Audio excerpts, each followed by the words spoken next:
Dans l'assemblée des saints, assoiffé je me tiens, que ton onction descende sur moi. Conscient que mon destin est dans le creux de ta main, que ton onction descende sur moi. Je suis disposé, assoiffé, que ton onction descende sur moi. Je suis disposé, assoiffé, que ton onction descende sur moi.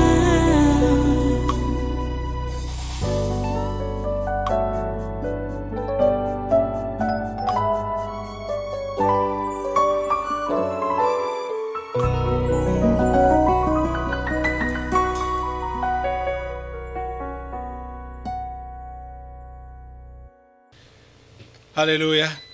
Voilà, prends maintenant ta Bible, reste debout et prends ta Bible. Partons dans Galates au chapitre 5. On va commencer avec un seul verset pour introduire juste. Nous sommes toujours en train de voir la voie de sortie du genre humain, de la dépravation ou de la déchéance. La voie de sortie. Galates chapitre 5 donc, nous partons au verset 24. La lecture se fait du verset 16 jusqu'au verset 21, mais nous allons juste lire le verset 24 pour introduire le message de ce matin, qui dit donc: ceux qui sont à Jésus-Christ ont crucifié la chair avec ses passions et ses désirs. Prions le Seigneur. Dieu Tout-Puissant, nous bénissons ton grand nom pour tout ce que tu fais pour nous. Nous bénissons ton grand nom pour ce que tu es. Merci encore pour ce culte et merci pour ces enseignements que tu nous donnes depuis un temps. Nous te prions que comme tu vas encore parler aujourd'hui, permets que ton peuple que voici ait les oreilles des disciples et puisse assimiler la leçon que tu lui donnes.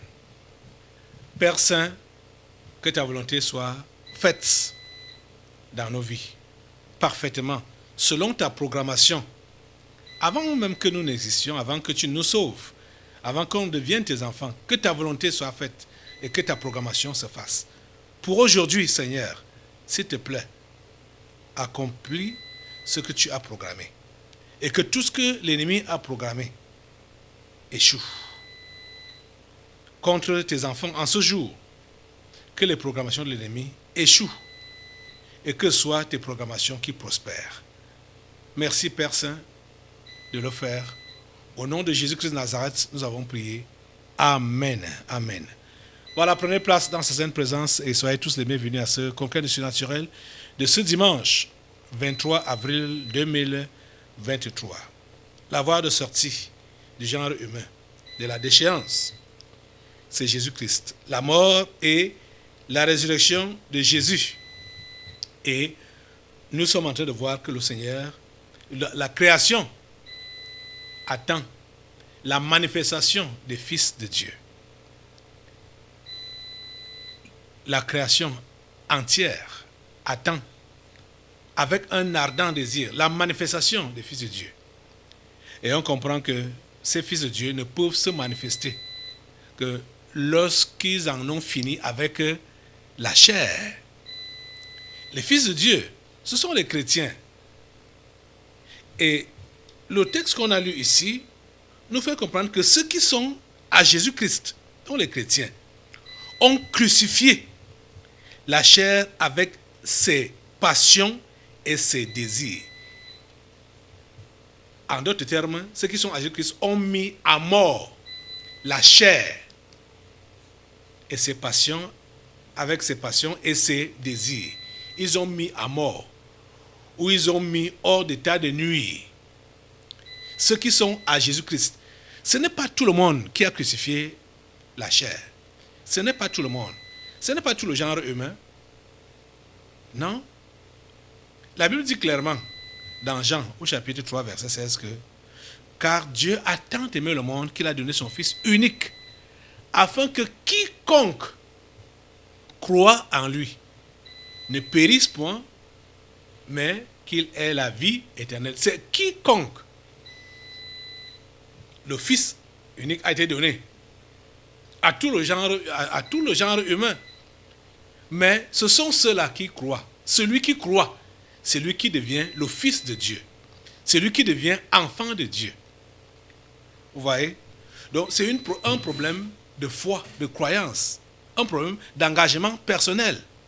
Et ici, on voit donc que ceux-là donc qui sont à Jésus, ceux-là qui ont donc cru au Fils de Dieu, ils ont crucifié la chair avec ses désirs et ses passions et ses désirs. Je veux que nous puissions lire un autre passage qui renforce ce que nous avons lu au verset 24 là.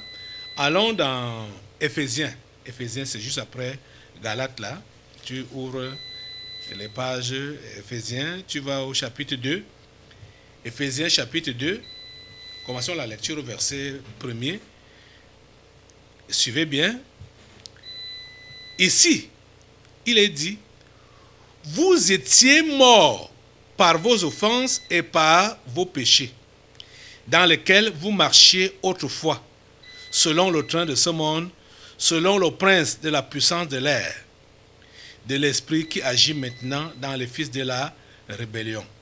Nous tous aussi, nous étions de leur nombre et nous vivions autrefois selon les convoitises de notre chair. Nous vivions autrefois selon les convoitises de notre chair, accomplissant les volontés de la chair et de nos pensées. Et nous étions par nature des enfants de colère comme les autres.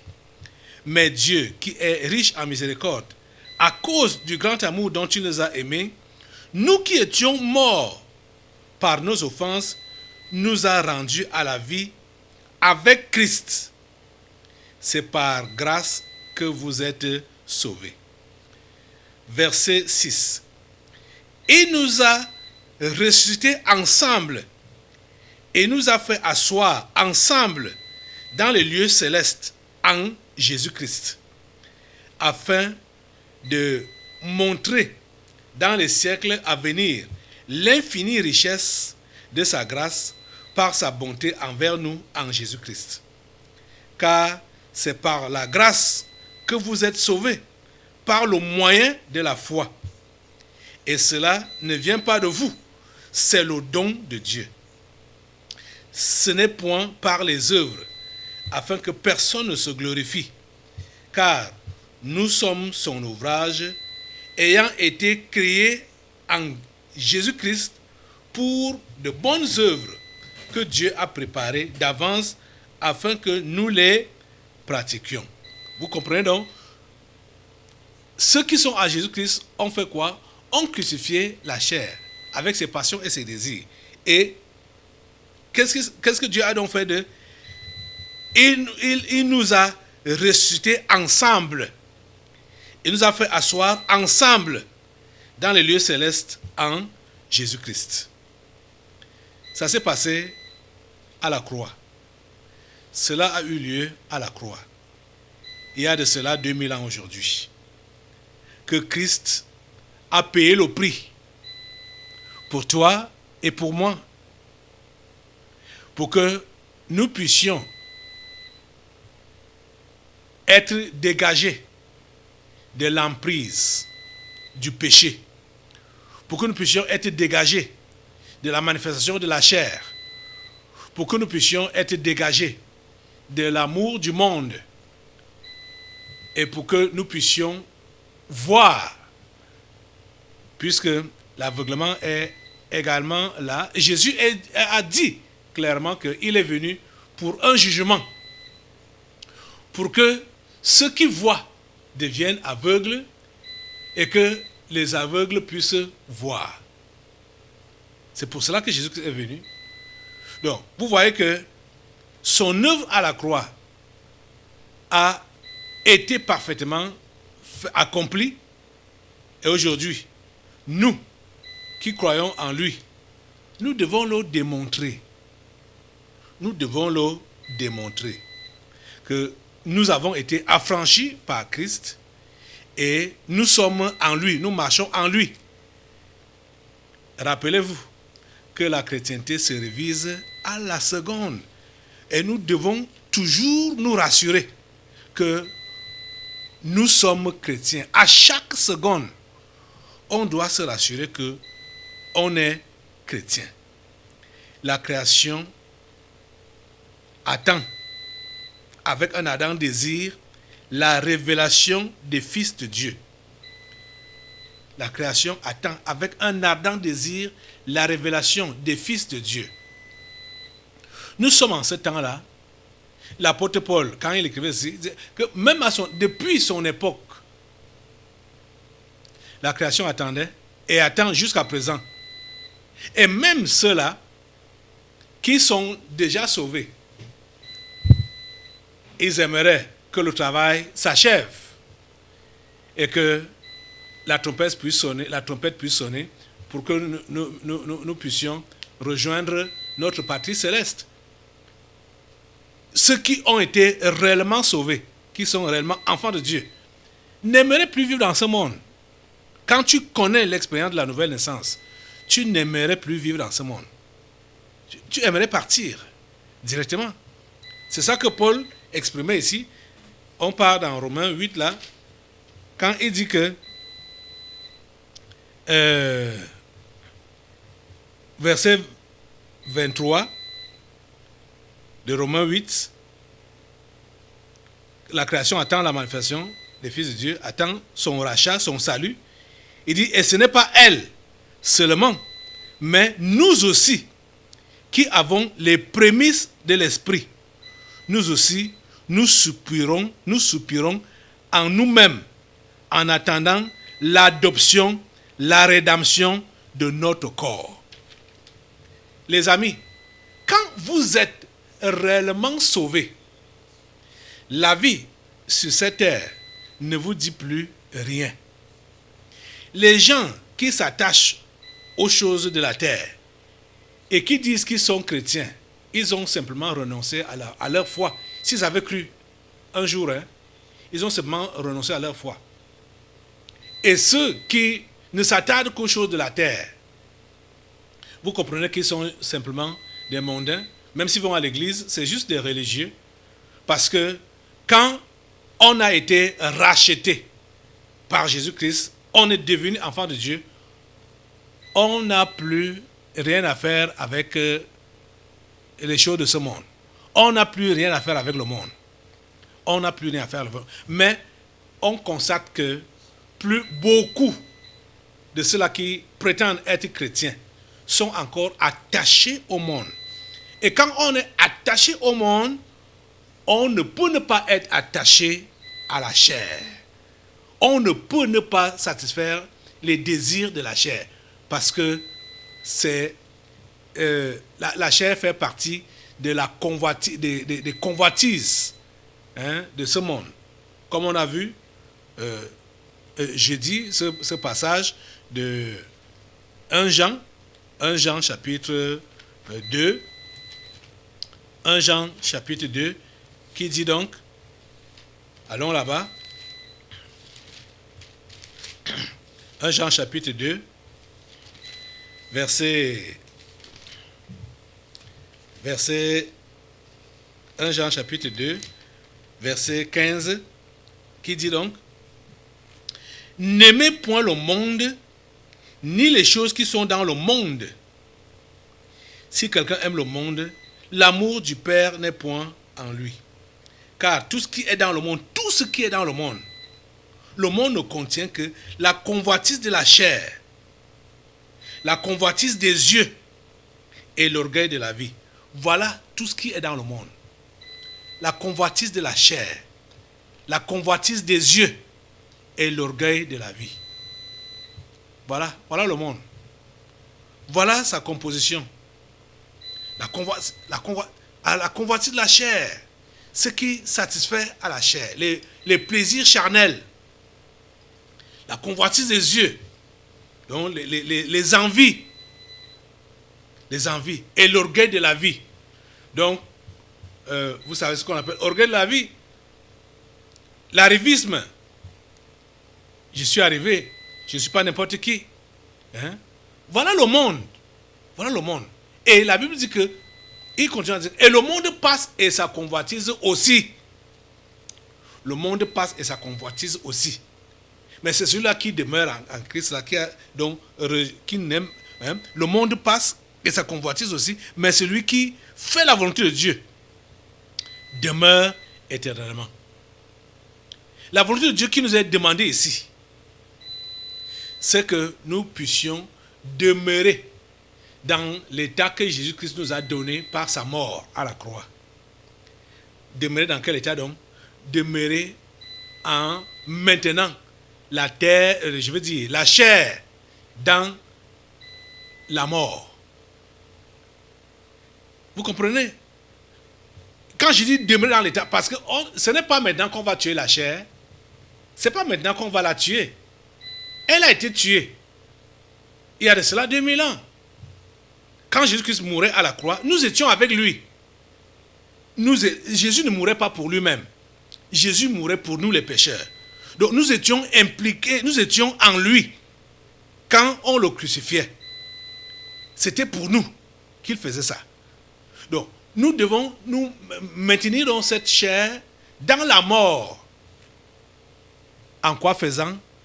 En ne répondant pas à ses demandes. C'est ça.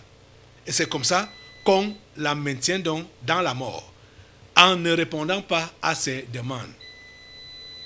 Vous voyez que ces demandes vont toujours être présentes. Cela est vérifié à partir de la prière que Jésus nous a enseignée. Jésus nous a enseigné à prier, et dans cette prière, une partie dit: ne nous induis pas en tentation, mais délivre-nous du malin. Vous voyez? Donc, ça veut dire quoi? La tentation va toujours se présenter. Donc, la chair va faire ses demandes. Mais c'est à nous, puisque nous savons que on ne doit plus la satisfaire. Elle a été crucifiée avec Jésus sur la croix. Et que nous avons désormais une mission divine qui est celle de réconcilier la création avec son Créateur. Nous n'allons pas donc répondre à sa demande ou à ses exigences. C'est de là donc que surgit le fait d'accepter volontairement la souffrance, comme on a vu les jours précédents. Ça ne se passe pas comme ça. Hein? La chair demande, tu dis non, tu préfères lui priver de ça, et ça va faire mal. Mais comme tu sais le prix qui a été payé pour toi, pour que tu deviennes enfant de Dieu, et tu sais que tu es appelé à payer le prix pour les autres, tu vas t'abstenir et tu vas refuser de répondre aux désirs de la chair. La Bible nous dit que nous devons résister, même s'il faut que notre sang coule, comme le sang de Christ a coulé. Vous comprenez? La foi, ce n'est pas Dieu qui fait tout. Hein? Nous avons un rôle à jouer pour la maintenir, pour la conserver et pour la faire évoluer. Ça demande la foi pour devenir enfant de Dieu. Mais cette foi-là, on ne l'invente pas, on ne la fabrique pas.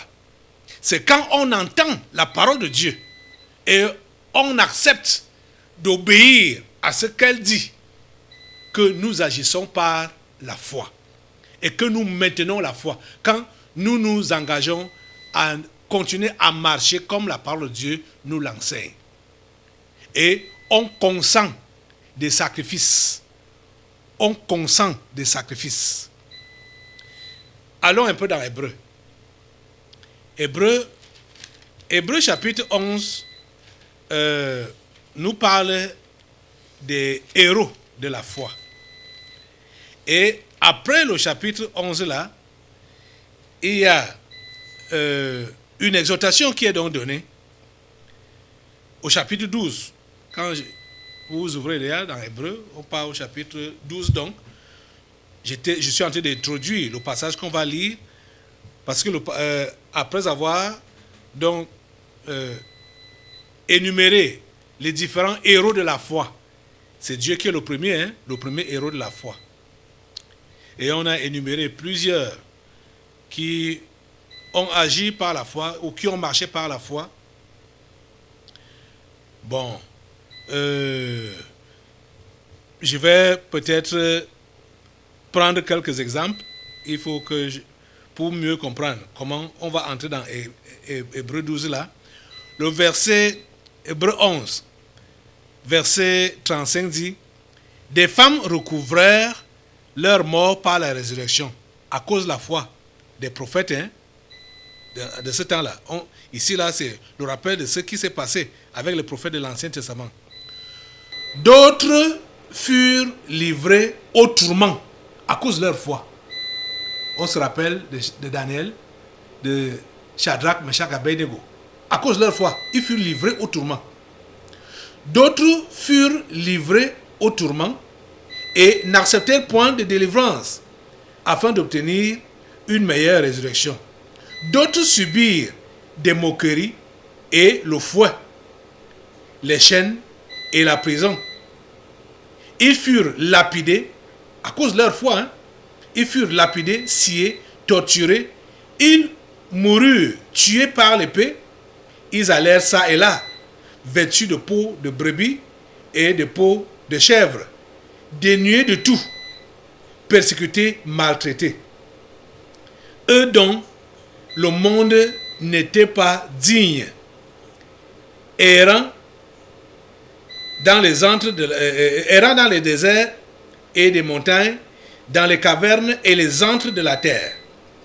Tout cela, à la fois desquels il a été rendu témoignage, n'ont pas obtenu ce qui leur était promis, Dieu ayant en vue quelque chose de meilleur pour nous, afin qu'ils ne parvinssent pas sans nous à la perfection. Vous voyez, on cite des héros de la foi et on voit ce par quoi ils sont passés. Ne pensez pas que vous allez prétendre que vous êtes un héros de la foi sans connaître des épreuves, sans commettre des combats. Vous comprenez? Et le combat que vous avez au quotidien, à l'extérieur, le combat que vous avez au quotidien, c'est avec votre chair qu'il faut maintenir soumise. Votre chair doit être maintenue soumise, obéissant à vos ordres. Ce n'est pas vous qui devez obéir à ses pulsions, à ses passions et à ses désirs. Non. C'est elle qui doit obéir à vos ordres. C'est elle qui doit être soumise. Votre chair doit être soumise. Vous comprenez? Voilà. On pardonne à notre texte. Parce que je suis en train de vouloir, on a même commencé par l'exemple de ces prophètes, pour vous montrer le combat et la souffrance qui nous attend et dans laquelle nous fonctionnons. L'apôtre Paul avait même déjà mentionné ça dans Romains, le premier passage, le passage qu'on a eu à lire plusieurs fois là, Romains 8. Il a dit que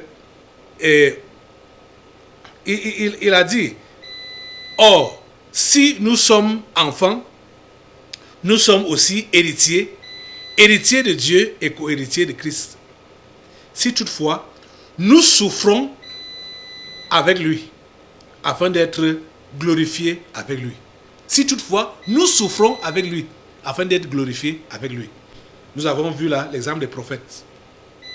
Dans Hébreux chapitre 11, juste la partie du verset 35 jusqu'au verset 40 là. Nous continuons donc la lecture dans Hébreux 12, à partir du verset 1. Nous donc aussi, ça c'est ce que nous devons dire, que tu dois dire avec moi, pour dire, nous donc aussi, puisque nous sommes environnés d'une si grande nuée de témoins, rejetons tout fardeau et le péché qui nous enveloppe si facilement et courons avec persévérance dans la carrière qui nous est ouverte. Vous comprenez l'exhortation? Vous comprenez l'appel? Je vais relire verset 1 d'Hébreux 12.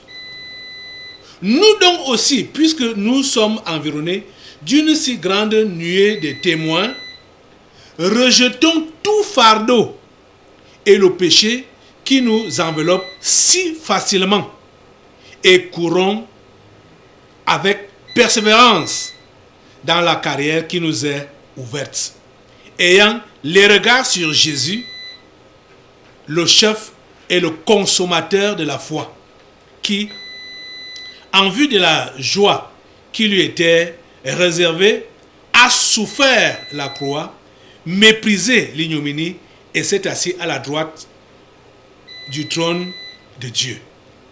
Considérez en effet celui qui a supporté contre sa personne une telle opposition de la part des pécheurs, afin que vous ne vous lassiez point, l'âme découragée. Écoutez donc, verset 4. Vous n'avez pas encore résisté jusqu'au sang en luttant contre le péché. Vous comprenez? Ça veut dire quoi? C'est ce que j'annonçais pour arriver à ce passage, que même s'il faut qu'on verse le sang, il faut accepter, consentir la souffrance, consentir de combattre pour maintenir la victoire. Ce n'est pas pour avoir la victoire. La victoire est déjà acquise. Mais pour maintenir la victoire, vous comprenez? Notre combat, notre bagarre, ce n'est pas pour chercher à nous positionner. Non. Ce n'est pas pour chercher à nous positionner. Notre combat, notre bagarre, c'est préserver les acquis. C'est pour préserver les acquis. C'est-à-dire nous maintenir dans la position que Christ nous a donnée par sa mort et sa résurrection. Lui-même, il est là. L'apôtre nous exhorte à courir ayant les regards sur lui, qui est l'auteur et le consommateur de la foi. Vous savez, c'est Dieu qui produit la foi par sa parole, et c'est lui qui se rassasie de cette foi-là. C'est-à-dire, quand il produit la foi, il est rassasié de la foi qu'il nous a donnée. Et les résultats, c'est donc quoi? La libération de la délivrance de la création. Voilà les résultats. Quand la foi de Dieu est consommée, parce que c'est lui qui consomme la foi, comme on a vu dans Hébreux là, c'est lui qui produit la foi et c'est lui qui consomme. Le résultat, c'est que la création est donc délivrée de l'esclavage. La foi, ce n'est pas juste des mots en l'air. Ce n'est pas une théorie. La foi est concrète. Hein? La foi est concrète. Vous comprenez? Et tout a été fait. Il faut que nous sachions que tout a été fait. À nous seulement d'adhérer. À nous d'accepter. Et à nous de nous maintenir dans ce qui nous a été donné. À nous maintenir dans ce qui nous a été donné et ce qui a été fait pour nous, nous maintenir là-dedans, sachant que c'est fait. Tenez-vous tranquille. N'oubliez pas, comme je leur dis, n'oubliez pas que le tentateur ne va pas s'écarter. Le tentateur ne sera pas loin. Il ne sera pas loin. Ne pense pas que c'est parce que tu as beaucoup prié, tu as beaucoup jeûné, ou tu as beaucoup tu as pris un temps spécial pour te ressourcer que le diable va te fuir. Rappelez-vous de Jésus. C'est quand il était au terme de son jeûne de 40 jours. 40 jours. Il a fait 40 jours et 40 nuits. C'est là que Monsieur le diable se pointe pour lui dire, n'est-ce pas, tu dis que tu es enfant de Dieu, tu es fils de Dieu. Fais donc le miracle. Pourquoi tu as faim maintenant là? Fais donc le miracle. Transforme les pierres-ci en pain et mange pour te rassasier. Pourquoi tu vas dire maintenant que tu as faim? C'était quand? Au terme de son jeûne de 40 jours et de 40 nuits. Vous comprenez? Donc, les amis, écoutez l'exhortation qui nous est donnée dans Hébreux au chapitre 12. Je veux que nous puissions relire cette exhortation qui dit « Nous donc aussi ». Quand il dit « Nous donc aussi », c'est après avoir cité l'exemple qu'on a lu là, depuis le verset 35 de Hébreux 11, l'exemple des héros de la foi. Donc, nous donc aussi, puisque nous sommes environnés d'une si grande nuée de témoins, donc ceux-là sont des témoins de la foi, rejetons tout fardeau. Rejetons tout fardeau. Aujourd'hui, tu dois décider de rejeter tout fardeau. Tu dois décider de rejeter. Il y a 4 esprits, je veux dire 4 esprits qui sont manifestés depuis le séminaire jusqu'à jeudi passé. Un appelé la mondanité, l'autre appelé la chair, l'autre appelé le pouvoir du péché et l'autre l'aveuglement. Ce matin, décide-toi de rejeter tout fardeau. Qu'est-ce qui alourdit ta chrétienté? Les soucis de la vie. Ce sont les soucis de la vie qui alourdissent la chrétienté. Oh mon Dieu. Tu te soucies de quoi? Tu veux quoi? Tu es chrétien. Tu es enfant de Dieu. Tu veux donc quoi? Tu veux quoi dans cette vie? Tu veux quoi de cette vie? Pourquoi portes-tu des fardeaux inutiles? Ton avenir, l'avenir de tes enfants. Pourquoi portes-tu ce genre de fardeaux? Les amis, en tant que chrétien, ce n'est pas à tous les chrétiens que Dieu donnera les moyens financiers. Ce n'est pas à tous les chrétiens que Dieu donnera des maisons. Ce n'est pas à tous les chrétiens que Dieu donnera des maris ou des femmes, des enfants et tout ça. Ce n'est pas à tous. Nous tous n'allons pas avoir ces choses-là. Donc, on porte souvent des fardeaux inutiles. La Bible dit donc que rejeter tout fardeau. Aujourd'hui, ce matin, rejette ces fardeaux-là inutiles.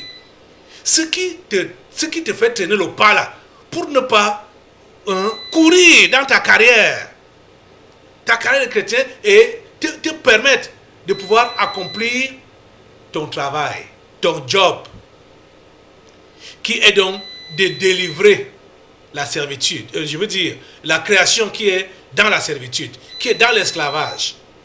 Ces âmes perdues dans le monde ont besoin de ta révélation, ont besoin de toi. Cher ami, aujourd'hui, balance ces fardeaux-là. Jette ces fardeaux-là. Jette ces fardeaux inutiles. Et voilà, ce sont les fardeaux qui permettent même à ce que le péché ait également accès dans nos vies. Des fardeaux inutiles. Des fardeaux inutiles. Parce que l'histoire des fardeaux, là, ça entraîne les soucis. Et quand il y a les soucis, les fardeaux, tout ça là, la vie chrétienne ne peut pas être prospère. Elle ne peut pas être prospère parce qu'on va négliger la lecture de la Bible, on va négliger la prière, on va négliger l'obéissance même à la parole de Dieu. On va négliger. Parce qu'on est distrait par les fardeaux inutiles, des charges inutiles. Des charges inutiles. S'il te plaît, ce matin, rejette ces fardeaux-là. Rejette cela. Rejette cela. Rejette cela. Il y a d'autres qui souffrent même une souffrance qui n'ont pas encore vécu. C'est-à-dire, quand ils voient que si je m'engage, voici ce qui va m'arriver, voici ce que je vais souffrir. Ils commencent à souffrir à l'avance. Et à cause de cela, il ne va pas s'engager. Un fardeau inutile. Un fardeau inutile. Nous donc aussi, puisque nous sommes environnés d'une si grande nuée de témoins, rejetons tout fardeau. Ce matin, rejette tout fardeau. Rejette tout fardeau. Et le péché qui nous enveloppe si facilement. On rejette les fardeaux et on rejette le péché qui nous enveloppe si facilement. Rejette cela. Rejette cela. Ce matin. Et courons avec persévérance dans la carrière qui nous est ouverte. Ce démon-là, appelé la mondanité, disait que il peut quitter les vies. Il va quitter les vies quand les uns et les autres auront fini avec la chair. Et les quatre marchent ensemble, la mondanité, la chair, le pouvoir du péché et l'aveuglement. L'aveuglement. Je crois que c'est là. Parce que ça t'empêche de voir ce qui a été fait pour toi. Comme je disais tout à l'heure, que nous ne combattons pas pour chercher à avoir une victoire ou à conquérir.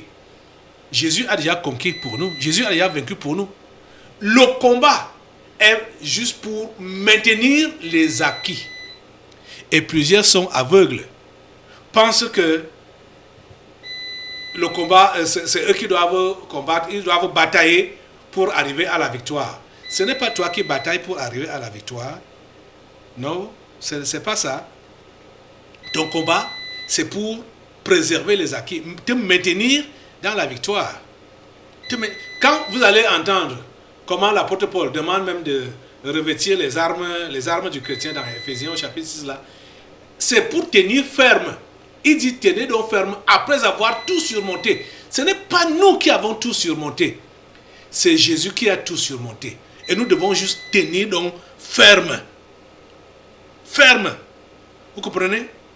Rejetons tout fardeau et le péché qui nous enveloppe si facilement.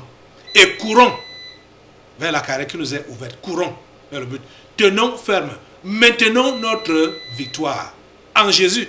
Maintenons le salut. En Jésus. Vous voyez? Je crois qu'on va prendre ces conseils pour finir aujourd'hui. Ephésiens chapitre 6 donc. Ephésiens chapitre 6 à partir du verset 10. Où Paul dit donc, au reste, fortifiez-vous dans le Seigneur et par sa force toute puissante, revêtez-vous de toutes les armes de Dieu afin de pouvoir tenir ferme contre les ruses du diable. Car nous n'avons pas à lutter contre la chair et le sang, mais contre les dominations, contre les autorités, contre les princes de ce monde de ténèbres, contre les esprits méchants dans les lieux célestes. C'est pourquoi prenez toutes les armes de Dieu afin de pouvoir résister dans le mauvais jour et tenir ferme après avoir tout surmonté. Après avoir tout surmonté. Vous comprenez ça? Ces armes de Dieu, nous sommes appelés à les revêtir, à les utiliser. Ce n'est pas pour aller vaincre, mais c'est pour maintenir la victoire qui nous a été donnée par Jésus-Christ. Revêtez les armes de Dieu afin de pouvoir tenir ferme contre les ruses du diable. Le combat n'est pas contre la chair et le sang. Donc, le combat n'est pas contre les êtres visibles. C'est ça que ça veut dire ici, là. Puisque ici, là, nous sommes appelés à combattre contre la chair. Et tenez-vous tranquille. Cette chair n'est pas venue là comme un humain. Ce n'est pas un humain. Ce n'est pas un humain. C'est un démon. C'est un démon. La mondanité, c'est un démon. Hein? Le péché, c'est un démon.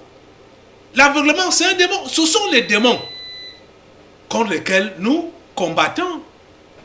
Vous comprenez? Donc, ce n'est pas la chair physique. Vous voyez que même le péché, ce n'est pas physique, c'est un démon. Vous comprenez? Il faut donc tenir ferme. Hein? Après avoir tout surmonté, il faut tenir ferme.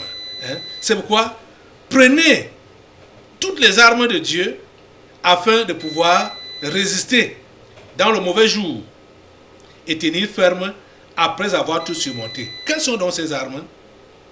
Tenez donc ferme. Verset 14. Tenez donc ferme. Et à vos reins la vérité pour ceinture. Voilà donc les armes. La vérité pour ceinture. Revêtez la cuirasse de la justice dans votre cœur là. Mettez pour chaussures à vos pieds le zèle que donne l'évangile de paix. C'est ça que nous sommes en train de voir. Donc pour accomplir ta mission qui est de sauver les perdus. La création qui est dans la servitude. Le zèle, tu dois mettre ça sur tes pieds ce matin pour annoncer l'évangile. Prenez par-dessus tout cela, le casque de la foi. Pardon. Prenez par-dessus tout cela le bouclier de la foi avec lequel vous pourrez éteindre tous les traits enflammés du malin. Prenez aussi le casque du salut et l'épée de l'esprit qui est la parole de Dieu. Faites en tout temps par l'esprit toutes sortes de prières et de supplications. Veillez à cela avec action de grâce. Veillez à cela avec une entière persévérance et priez pour tous les saints. C'est ça que Paul avait dit au chapitre 8, que la prière même, nous sommes faibles pour pouvoir prier comme il se doit et l'Esprit nous aide dans notre faiblesse. C'est pourquoi toi, chrétien, quand je peux apprendre que tu n'es pas baptisé du Saint-Esprit et tu dis que tu es chrétien, c'est très dommage. Puisque qu'est-ce qui va faire ta force dans la chrétienté? C'est la prière qui nous maintient sur nos deux pieds. Et comme on ne sait pas prier, Dieu nous donne son esprit pour nous aider dans la prière. Mon ami, je sais que si maintenant là, tu as compris ce message et tu es décidé de rejeter les fardeaux inutiles là et de rejeter le péché, la mondanité et ces trois acolytes là vont quitter ta vie pour que tu deviennes un fils de Dieu qui est révélé pour le salut des païens. Lève-toi pour prier Dieu maintenant. Lève-toi et rejette tout fardeau inutile. Rejette tout fardeau inutile. Rejette tout péché dans ta vie. Rejette cela au nom de Jésus. Décide-toi de te débarrasser de ces futilités dans ta vie ce matin. Et engage-toi dans la course ayant les regards sur Jésus. Engage-toi dans ta course. Dans la course. Engage-toi au nom de Jésus. Prie le Seigneur. Prie le Seigneur. Prie ce matin. Oh Dieu, s'il te plaît, interviens maintenant. Écoute notre prière. Écoute notre prière, oh grand Dieu. Cours avec persévérance dans la carrière qui t'est ouverte. cours avec persévérance. Décide-toi de courir avec persévérance dans cette carrière. Seigneur, permets que tes enfants que voici se révèlent comme tels, ça dit tes enfants. Que chacun court vers la carrière qui lui est ouverte, ayant les regards fixés sur toi. Ce n'est pas par notre force, ce n'est pas par notre pouvoir, mais c'est par ton esprit. Merci Seigneur d'accomplir tes programmations dans nos vies, pendant notre génération, pendant notre vie dans cette génération. Seigneur, merci d'accomplir tes programmations. Merci d'accomplir tes programmations. Merci Seigneur de te susciter une armée, au Seigneur, qui va prendre possession, Seigneur, de ces perdus, en écartant au passage tous ces esprits malveillants qui tiennent tes enfants captifs dans le monde. Seigneur, utilise celui-ci, utilise celle-ci. Seigneur, je prie pour que ton esprit puisse les revêtir maintenant. Que ton esprit puisse les revêtir maintenant, les renouveler maintenant. Que ton esprit puisse les baptiser maintenant, ceux qui ne sont pas baptisés, ceux qui sont baptisés, qui sont refroidis, que ton esprit puisse les renouveler maintenant, au nom de Jésus. Seigneur, pour qu'ils se mettent au travail, qu'ils se révèlent comme des fils de Dieu, comme des enfants de Dieu, pendant leur génération. Merci Père Saint de le faire. Au nom puissant de Jésus, nous avons prié. Amen. Amen. Assois-toi. Nous allons maintenant passer aux délivrances prophétiques. Dans l'assemblée des saints, assoiffé je me tiens, que ton onction descende sur moi. Conscient que mon destin est dans le creux de ta main, que ton onction descende sur moi. Je suis disposé, assoiffé, que ton onction descende sur moi. Je suis disposé, assoiffé, que ton onction descende sur moi.